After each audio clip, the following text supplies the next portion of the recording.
acara The Experiment, acara yang berkonsepkan edutainment, acara yang menggabungkan education dan juga entertainment. Tapi nih, ngomong-ngomong Rizka, sepertinya ada yang berbeda nih. Benar sekali, jadi hari ini memang vibe-nya dan juga suasananya agak berbeda. Kalau sebelumnya kita berkutat dengan eksperimen, tapi hari ini kita akan membahas suatu konsep yang sangat penting sekali yang perlu kita bahas.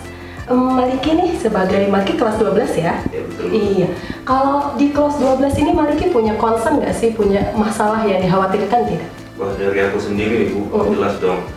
Terutama tentang pendidikan, melanjutkan ke jenjang perkuliahan. Ya mungkin pertanyaan-pertanyaan yang sering muncul di kepala aku seperti jurusan apa yang mau dipilih, PTN mana yang harus dipilih, dan juga apa saja persiapan yang harus aku siapkan.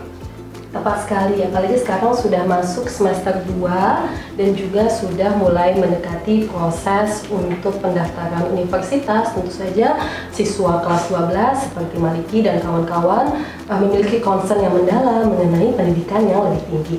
Dan itulah topik yang akan kita bahas hari ini berkaitan mengenai kuliah, jurusan, dan yang lain-lain dengan tamu kita hari ini. Oleh karena itu, mari kita sambut guest kita yang ketiga, yaitu Bapak Mustafa. Selamat datang Bapak Mustafa.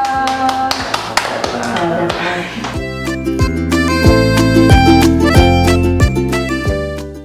Iya, terima kasih banyak Pak Mustafa atas kehadirannya. Tapi yakin sekali nih Pak Mustafa, muka baru di Sekolah Indonesia Mekah. Mungkin masih banyak yang belum kenal. Bisa perkenalan diri dulu Bapak? Baik, perkenalkan, nama saya Mustafa. Pendidikan terakhir saya S2 Pendidikan Bahasa Indonesia. Sebelum saya menjadi guru di Sekolah Indonesia Mekah, saya adalah guru di Sekolah Indonesia Jeddah. Sekian. Terima kasih banyak Bapak karena sudah setuju untuk tampil di The Experiment sesuai dengan topik yang mau kita bahas nih Pak, mengenai kuliah. Tapi sebelum mendalam ke kuliah, mungkin pertanyaan pertama, apa sih Pak tujuan dari kuliah itu sendiri?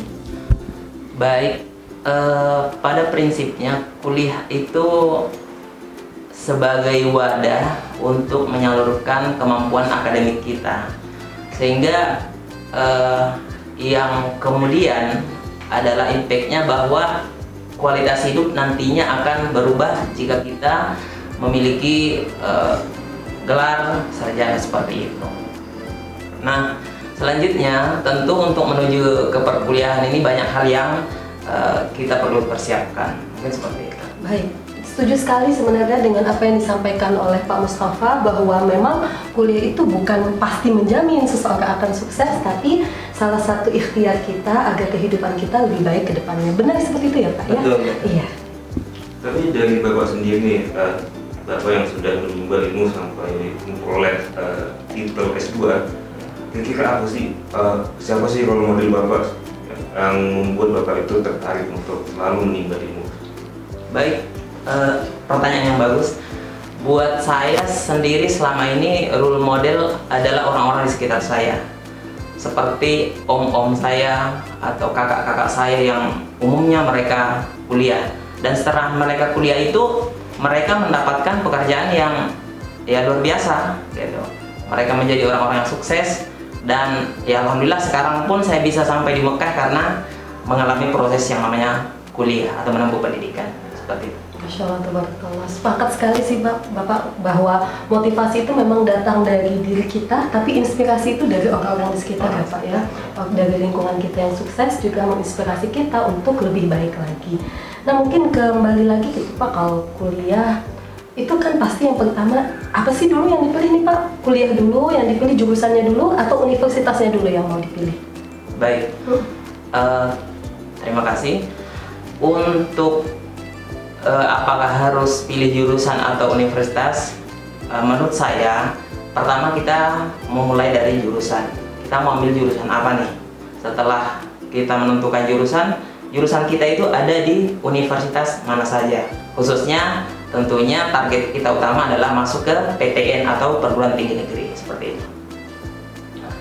Tapi seperti saya nih sedang kelas 12 ingin menempuh pendidikan di tingkat yang baru, kira-kira apa sih cara memilih jurusan yang baik? Cara memilih jurusan yang baik itu kalau untuk saat ini menurut saya adalah orientasi kita ke depan ingin jadi apa.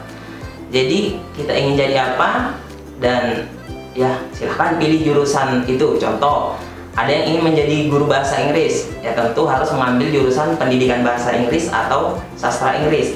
Atau ya ada yang ingin bekerja di bidang teknik, sukanya teknik nih, jadi kuliahnya ya ambil jurusan teknik.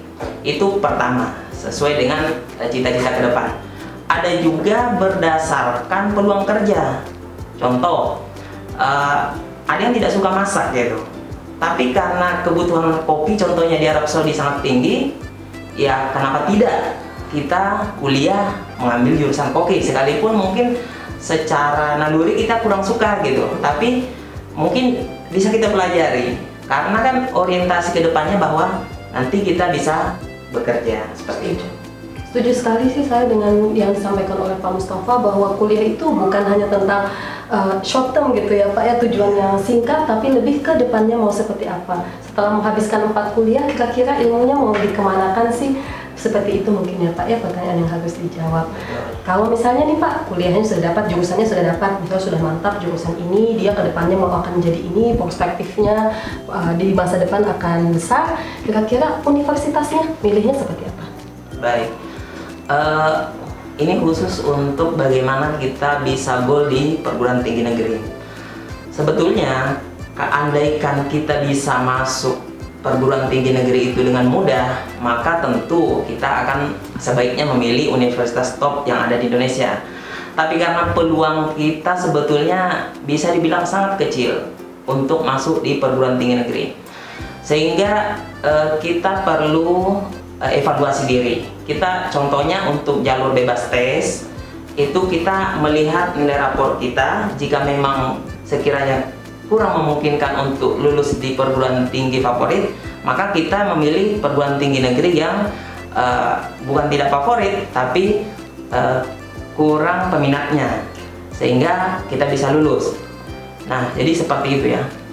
Baik Bapak, jadi benar sekali bahwa ketika memilih kuliah itu memang perlu banyak alternatif ya Pak ya, tidak hanya mentok di satu jalan. Kalau misalnya satu jalan ini tidak bisa, otomatis langsung menyerah. Masih banyak jalan yang harus dicoba kalau sebenarnya ingin sekali untuk kuliah, seperti itu ya Pak ya.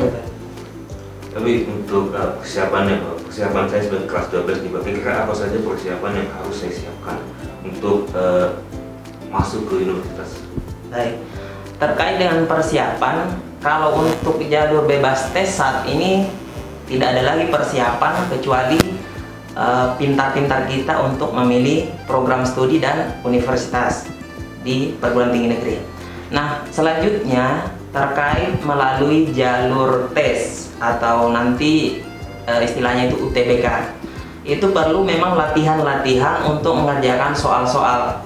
Nah, saat ini sistem soal yang diluncurkan oleh Kemendikti itu sistemnya itu berbeda dari tahun-tahun sebelumnya, karena tidak terkait langsung dengan soal-soal atau mata pelajaran yang ada di sekolah atau yang kita pelajari saat ini, sehingga ya memang harus banyak latihan mengerjakan soal, latihan. Nah, sebelumnya siswa-siswa saya di Indonesia ketika mereka masuk semester 2 kelas 12 itu, saya sudah selalu menekankan bahwa perbanyak mengerjakan soal-soal gitu. Ketika kita rajin mengerjakan soal-soal, tentunya sesuai dengan jenis soal yang akan diujikan di penerimaan mahasiswa baru di tahun ini. Semakin banyak kita mengerjakan soal, maka otak kita itu makin terlatih untuk memecahkan masalah-masalah yang ada dalam soal itu. Nah, kalau kita hanya mengandalkan proses pembelajaran di sekolah, tentu itu hal yang tidak cukup untuk membuat kita goal masuk ke perguruan tinggi negeri yang kita idamkan, seperti itu. Mungkin sedikit cerita gitu ya Pak ya, dari saya sebagai seseorang yang pernah ingin ikut seleksi melanjutkan pendidikan dan pernah mencoba untuk jenis soal terbaru dari kementerian. Saya bisa melihat bahwa sebenarnya soal yang diberikan itu tidak sebenarnya soal-soal matematika dasar, lebih ke arah problem solving, tapi intinya itu adalah bagaimana kita bisa memanfaatkan ilmu yang sudah kita dapatkan ilmu-ilmu yang dasar itu, tapi critical thinkingnya sangat dimainkan sekali dalam waktu yang sesingkatnya. Kalau itu pengalaman yang pernah saya dapatkan gitu, dan mungkin menurut saya untuk teman-teman kelas 12 dari sekarang perlu dipersiapkan untuk, benar kata Pak Mustafa, banyak latihan, terutama soal-soal yang sebenarnya sederhana, akan tapi karena diberikan waktu yang singkat, maka bisa jadi menjadi bumerang gitu untuk kita kalau misalnya kurang latihan. Kurang lebihnya mungkin seperti itu ya Pak. Ya? Betul. Mungkin lanjut ke pertanyaan berikutnya, tadi kan untuk kelas 12 nih Pak. Apakah perkuliahan itu dipersiapkan ketika seseorang sampai kelas 12? Apakah harus disiapkan dari kelas 12 atau dari dini nih? Misalnya dia dari kelas 10 harus sudah memikirkan. Menurut Bapak seperti apa? Baik. Terkait persiapan kuliah, kalau menurut saya bahkan ketika kita masih di SMP itu, kita sudah harus punya mimpi untuk kuliah. Sehingga apa? Kita punya target-target dalam keseharian kita, dalam mingguan kita, bulanan kita, tahunan kita, itu ada target-target yang akan kita capai. Nah, khusus untuk mungkin paling lambat itu kelas 10 SMA ya, kita harus persiapan dari situ. Kenapa? Untuk bisa lulus bebas tes, itu nilai-nilai yang akan jadi pertimbangan adalah nilai dari kelas 10, kelas 11, dan kelas 12 semester 1. Jadi ketika kita mempersiapkannya di kelas 12, tentu peluang untuk bebas tes itu mungkin kecil kemungkinan, terlambat bahkan, sangat terlambat. Nah, saran saya buat anak-anak, adik-adik saya yang ada di SMP, SMA apalagi, persiapkan diri kalian untuk melanjutkan perguruan tinggi sejak dini, seperti itu. Tapi Pak, yang sering saya lihat dari teman saya ketika memilih jurusan ataupun PTN, terkadang ada satu hal yang mereka pikirkan, yaitu kendala orang tua. Contoh seperti latar belakang ekonomi yang tidak memadai ataupun ketidaksetujuan orang tua. Menurut Bapak, bagi Bapak sendiri, saran apa yang bisa Bapak beri untuk mereka-mereka yang mengalami hal seperti itu? Baik, ya ini menarik ya. Jadi saya punya pengalaman. Jadi salah satu siswa saya di Indonesia itu waktu itu dalam proses tahapan-tahapan seleksi dia mengikuti, dan pada akhirnya ketika dinyatakan lulus di perguruan tinggi dan mendapatkan beasiswa, orang tuanya tidak memberikan izin untuk pergi kuliah. Nah, pertama yang saya perhatikan bahwa persoalan seperti ini sebetulnya tidak perlu terjadi ketika anak-anak kita ini mempersiapkan dari awal. Artinya bahwa ketika ingin kuliah, maka di dalam rumah itu harus membangun kepercayaan kepada orang tua. Karena kadang ada yang tidak diperbolehkan untuk kuliah karena orang tuanya selalu khawatir. Bagaimana nanti kalau ke Indonesia, contohnya kita yang anak-anak SILN, bagaimana kalau ke Indonesia, kemudian bagaimana dengan biaya kuliah yang ada di sana. Padahal ketika kita memberikan pemahaman dari awal kepada orang tua bahwa ketika kita ingin kuliah itu pemerintah telah menyediakan banyak beasiswa. Kemudian yang kedua, terkait masalah kepercayaan orang tua kepada kita, makanya ketika kita ingin melanjutkan kuliah, kita harus membangun kepercayaan kepada orang tua bahwa kita bisa dilepas ke Indonesia, kita bisa mandiri ketika sampai di sana. Dan saya pikir ketika dipersiapkan dari awal, semuanya kendala itu tidak akan dijumpai. Dan khusus untuk siswa SIM, jika memang masih ada yang bermasalah dengan orang tuanya, mungkin nanti bisa berkonsultasi ke saya bisa ketemu orang tuanya dan memberikan pemahaman kepada orang tuanya. Sekali lagi terkait biaya, jangan khawatir, 0 rupiah itu sangat memungkinkan. Bahkan salah satu siswa saya dari Papua saat ini ada yang akan menyelesaikan kuliahnya di Fakultas Kedokteran dengan beasiswa, seperti itu. Berarti kuncinya itu menjaga hubungan yang baik dengan orang tua dan juga membangun kepercayaan untuk orang tua. Betul. Dan satu lagi terkait biaya, beasiswa sangat banyak.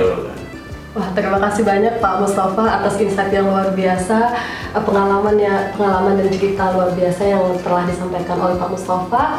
Kembali di sini saya sebagai host menyimpulkan apa yang sudah disampaikan, bahwa ini terutama untuk teman-teman yang ada di kelas 10 dan di kelas 11. Ini nasihat dari kami semua gitu di sini, bahwa jika benar-benar ingin kuliah, maka persiapkan dari sekarang. Persiapkan dari sekarang, kenali diri sendiri, kira-kira mau jadi apa ke depannya, jurusan yang mau dipilih apa, lalu juga silahkan mulai diskusikan dengan orang tua ya Pak ya, tidak sangat maksudnya mustahil sekali bahwa baru didiskusikan, baru mau berangkat, baru didiskusikan. Lebih baik dipupuk dari awal, sehingga orang tua pun sudah melihat kemampuan diri kalian, bahwa kalian mampu nanti dilepas dan juga untuk melanjutkan pendidikan. Seperti itu mungkin ya Pak ya? Iya, betul sekali. Apa ada lagi yang mau ditambahkan mungkin dari Bapak? Mungkin satu, yaitu buat anak-anak SIM yang sekiranya nanti masih memilih kendala dengan orang tua, mungkin bisa bertemu dengan saya, orang tuanya diajak bertemu saya, nanti saya akan memberikan pemahaman seperti itu. Terima kasih banyak Pak Mustafa, bahwa kuliah ini memang banyak faktor yang mempengaruhi, bisa, dan support itu dari mana saja bisa, terutama dari guru-guru dari Sekolah Indonesia Mekah. Mungkin sampai sini episode kita di eksperimen untuk tayangan kali ini. Dan mari kita gunakan kesempatan ini untuk mendoakan kakak-kakak kelas 12, semoga mereka yang eligible untuk SNBP, semoga mereka dipilih sesuai dengan, semoga mereka merupakan orang-orang terpilih dan diterima sesuai dengan jurusan masing-masing. Dan untuk teman-teman yang lain, semoga proses kuliahnya dimudahkan. Dan juga untuk teman-teman kelas 10 dan kelas 11, semangat untuk menyiapkan dari sekarang. Mungkin itu saja dari kami. Saya Lisda Ainia. Dan saya Muhammad Maliki. Dan juga dari Pak Mustafa mengundurkan diri. Dan sampai jumpa di The Eksperimen selanjutnya. Terima kasih dan bye-bye.